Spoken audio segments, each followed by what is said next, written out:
कुलुस्सियों की पत्री 1 अध्याय, कुलुस्सियों की पत्री 1 अध्याय 10वां पद। ताकि तुम्हारा चाल चलन प्रभु के योग्य हो। देखो, तुम्हारा चाल चलन कैसा होना चाहिए?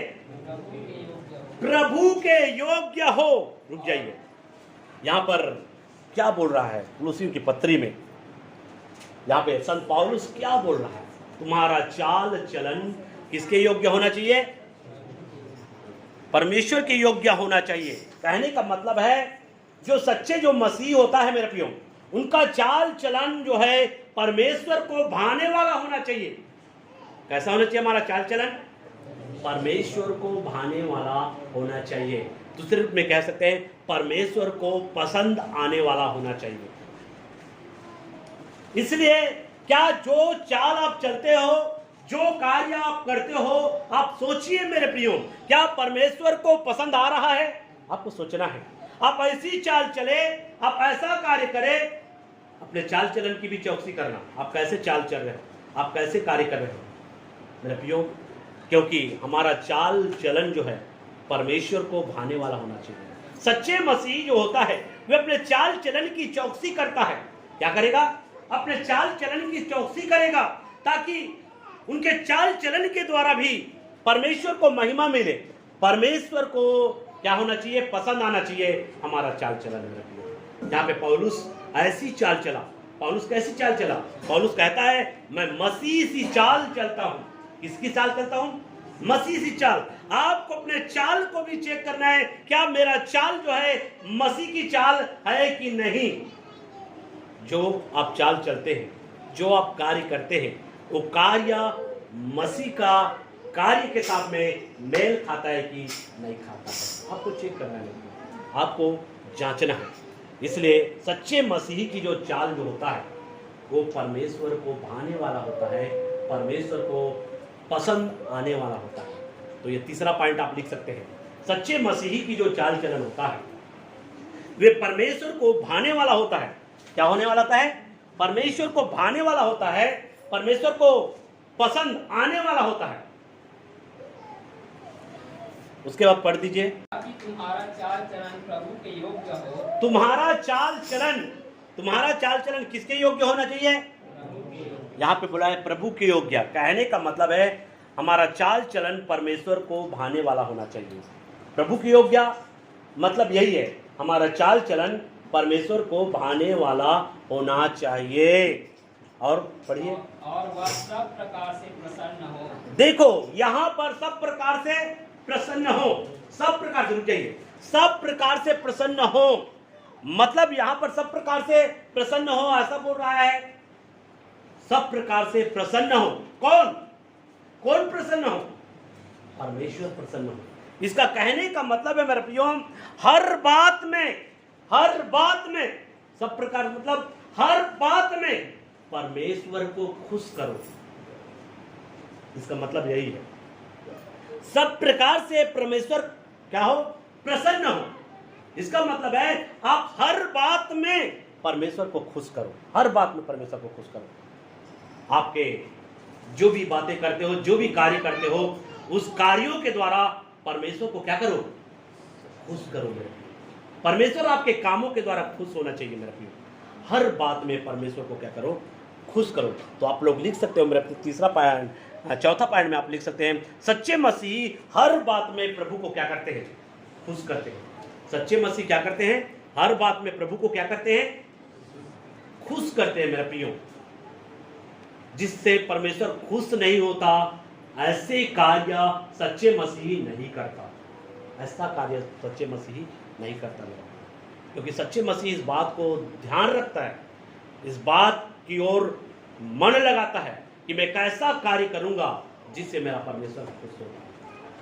इसलिए वो अच्छे कामों के विषय में वो सोचता है।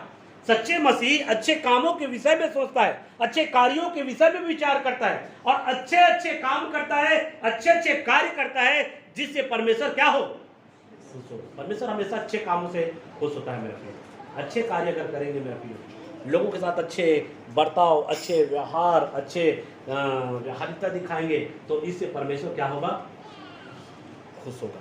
तो इन बातों को यहाँ पर बता रहा है। सच्चे मसीही जो है हर बात में प्रभु को क्या करते हैं? खुश करते हैं। अब पढ़िए। और तुम में हर प्रकार के भले कामों का फल लगे। तुम में हर प्रकार के भले कामों का क्या लगे? फल लगे। तो यहाँ पर मेरे प्रियो हम कह सकते हैं जो सच्चे मसीही जो होते हैं वे हर प्रकार के भले भले काम करते हैं। भले कामों का फल लगे ऐसे बोल रहा है। तुम में हर प्रकार के भले कामों का फल लगे। इसका मतलब है आप अच्छे अच्छे काम करोगे तो उसी को बोला गया है हर प्रकार के भले कामों का फल लगे। तो सच्चे मसीही जो होता है, सच्चे मसीही जो होता है हमेशा भले भले काम करते रहते हैं। मतलब अगर भले भले काम कर रहे हैं तो हर प्रकार के भले कामों का फल आप में है लगा हुआ। जब भले कामों का फल आप में लगा हुआ है तो हर प्रकार से भले भले काम आप अपने जीवन के द्वारा करते रहेंगे। ये है सच्चे मसीह की पहचान। सच्चे मसीह हर प्रकार के भले भले काम करते रहते हैं। अगर आप भले भले काम करने वाले हैं मेरे प्रियो तो आप में सच्चे मसीह हैं और सच्चे मसीह में ऐसा फल लगा हुआ होता है मेरे प्रियो, जिसके कारण से वो हर प्रकार के भले भले काम करते रहते हैं मेरे प्रियो। उनका कार्य अलग होगा मेरे प्रियो, उनका जीवन अलग होगा मेरे प्रियो, उनका चाल अलग होगा मेरे प्रियो, उनके बातें अलग होगा मेरे प्रियो। हट कर रहेगा। सच्चे मसीहियों की जो बातें हैं, चाल है, कार्य है, सब अलग हट के रहता है मेरे प्रियो। इसलिए आपको दुनिया से हट के आपको होना है मेरे प्रियो, अलग होना है। संसार के समान बातें नहीं करना, संसार के समान कार्य नहीं करना, संसार के जैसा व्यवहारिकता आपके जीवन में नहीं होना चाहिए मेरे प्रियो। आपका व्यवहारिकता जो है मसीह के अनुसार से होना चाहिए मेरे प्रियो। मसीह कैसे लोगों के साथ व्यवहारिकता दिखाता था, मसीह कैसे लोगों के साथ में प्रेम दिखाता था, चेले लोग कैसे लोगों से प्रेम करते थे, चेले लोग कैसे लोगों के साथ में बर्ताव करते थे, व्यवहार करते थे, वैसे आपको भी वैसी ही व्यवहारिकता दिखाना है। तब जो है आपके में भले भले कामों का फल लगेगा। भले भले कामों का फल कब लगेगा? जब आप भले भले काम करते रहेंगे। तो इन बातों को बता रहा है। तो आप लोग अगला पॉइंट में लिख सकते हैं, पांचवा पॉइंट में, सच्चे मसीह हमेशा भले भले काम करते रहते हैं। मैं पॉइंट इसलिए दे रहा हूं मेरे प्रियो ताकि आप इन वचनों को घर में और पढ़ें तो आपको स्पष्टि से वचन की व्याख्या जो आपको समझ में आए।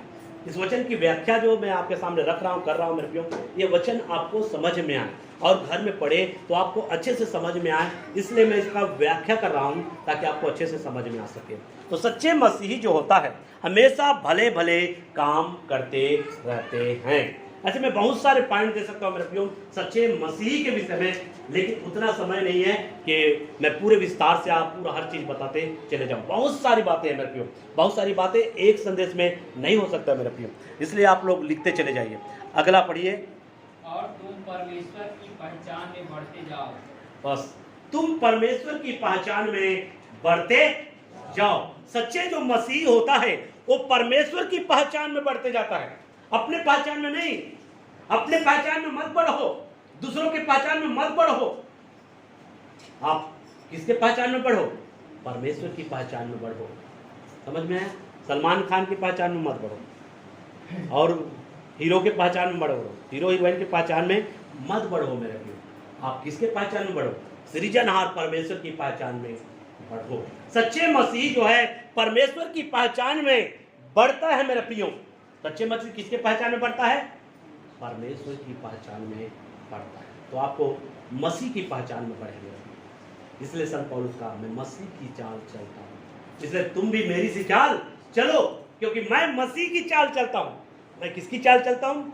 मसीह की चाल चलता हूँ। पौलुस का कहने का मतलब है मेरे प्रियो मैं संसार की चाल नहीं चलता, मैं दुनिया की चाल नहीं चलता, मैं लोगों की चाल नहीं चलता। मैं किसकी चाल चलता हूँ? मसीह की चाल चलता हूँ, क्योंकि मैं मसीह की पहचान में बढ़ता हूं। मसीह की पहचान में बढ़ने वाला मसीह की चाल चलता है मेरे प्रियो। जब तक मसीह की पहचान में नहीं बढ़ेंगे मेरे प्रियो मसीह की चाल नहीं चल सकते। मसीह की चाल चलने के लिए आपको मसीह की पहचान में बढ़ना होगा। इसलिए बाइबल बताती है जो सच्चाई की पहचान होने के बाद, सच्चाई की पहचान होने के बाद अर्थात मसीह की पहचान अगर आपको हो गया, मसीह की पहचान आपको हो गया, परमेश्वर की पहचान अगर आपको हो गया, लेकिन आप उस पहचान में अगर आप नहीं चलते हैं मेरे प्रियो, उस पहचान के विपरीत चलते हैं मेरे प्रियो, तो आपके लिए खतरा है। आपके लिए क्या है? खतरा है। यीशु मसीह जो है आपके लिए बलिदान नहीं हुआ है मेरे प्रियो, आपके लिए कोई बलिदान नहीं बाकी है, क्योंकि आपने उसके बलिदान को निकम्मा कर दिया है, आपने उसके बलिदान को व्यर्थ ठहरा दिया है, और इसलिए आपके लिए बलिदान बाकी नहीं है। अब केवल आपको एक बाढ़ जो होना है दंड पाने की। किसकी बाढ़ जो होना है? दंड पाने की। किस दंड की? नरक में जाने की बाढ़ जो होना है। अगर मसीह की पहचान में अगर नहीं बढ़ रहे हो, मसीह की चाल अगर नहीं सीख रहे हो मेरे प्रियो, तो आपके लिए बलिदान बाकी नहीं है, आपके लिए यीशु मसीह का बलिदान व्यर्थ ठहरा है। इसलिए आप जो है नरक में जाने के लिए आप क्या कर रहे हो? बाढ़ जो रहे हो, नरक में जाने की बाढ़ जो रहे हो। इसलिए आपको वचन को समझना बहुत जरूरी है मेरे प्रियो। आपको मसीह की पहचान में, परमेश्वर की पहचान में बढ़ना है। इसलिए सच्चे मसीह किसकी पहचान में बढ़ेगा? परमेश्वर की पहचान में बढ़ेगा। मैं जो यहाँ पर 6 पॉइंट दे दिया है ना, 6 पॉइंट में आने आपको दिया है मेरे प्रियो। आने वाले समयों में और भी बहुत सारे पॉइंट मैं आपको दूंगा। इस पॉइंट के आधार पर मेरे प्रियो, क्या आप मसीह की पहचान में बढ़ रहे हैं? क्या आप परमेश्वर की पहचान में बढ़ रहे हैं? आपको चेक करना है। जो 6 पॉइंट में आने आपको दिया है, इस 6 पॉइंट के अनुसार से आप बैठिए प्रभु की उपस्थिति में, और परमेश्वर की उपस्थिति में बैठकर आप इन 6 पॉइंटों के अनुसार से आप अपने जीवन को जांचिए, आप अपने जीवन को चेक कीजिए। क्या इस 6 पॉइंट के अनुसार से मैंने अपने जीवन को तैयार कर रहा हूं कि नहीं कर रहा हूं? अगर तैयार कर रहे हो तो आप सच्चे मसीही हैं। अगर तैयार कर रहे हो मेरे प्रियो, तो आप सच्चे मसीही हैं। लेकिन जो पॉइंट मैंने अगर दिया है उस पॉइंट के अनुसार आपका जीवन नहीं है मेरे प्रियो, तो आप धोखा खा रहे हो। शैतान आपको धोखा दे रहा है, और शैतान आपको नरक में ले जाने के लिए आपको तैयार कर रहा है मेरे प्रियो, और आप धोखा खा जाएंगे और धोखा खाकर नरक में चले जाएंगे। इसलिए आपको सावधान रहना है, सचेत रहना है। इसलिए आपको जो है सच्चे मसीही आपको बनना है। इसलिए सच्चे मसीही बनने के लिए हमारे जीवन में क्या क्या होना चाहिए? परमेश्वर की आज्ञाकारिता होना बहुत जरूरी है। इसलिए मैं एक बार फिर इन 6 पॉइंट को आपके सामने बोल रहा हूँ। सच्चे मसीह में क्या होना चाहिए? सच्चे मसीह प्रभु की आज्ञाओं को मानने वाला होना चाहिए। दूसरा पॉइंट, सच्चे मसीह वही करता है जो परमेश्वर को भाता है। और उसके बाद में तीसरा पॉइंट, सच्चे मसीह का चाल चलन परमेश्वर को भाने वाला होता है या पसंद आने वाला होता है। और उसके बाद में चौथा पॉइंट, सच्चे मसीह हर बात में प्रभु को खुश करते हैं। और उसके बाद में अगला पॉइंट है, सच्चे मसीह हमेशा भले काम करते रहते हैं। और उसके बाद में अगला पॉइंट है, सच्चे मसीह परमेश्वर के पहचान में बढ़ते जाते हैं। आने वाले सप्ताह में हो सके तो मेरे प्रियो, जो पॉइंट मैंने बताया है, इस पॉइंट का मैं एक व्यवहारिकता के विषय में चर्चा करूंगा। कैसे व्यवहार करते हैं जो सच्चे मसीही जो होते हैं, उस व्यवहारिकता के विषय में मैं आपको आने वाले सप्ताह में बताऊंगा। तो इन सारे बातों के द्वारा महान परमेश्वर आपको आशीष में करेगा।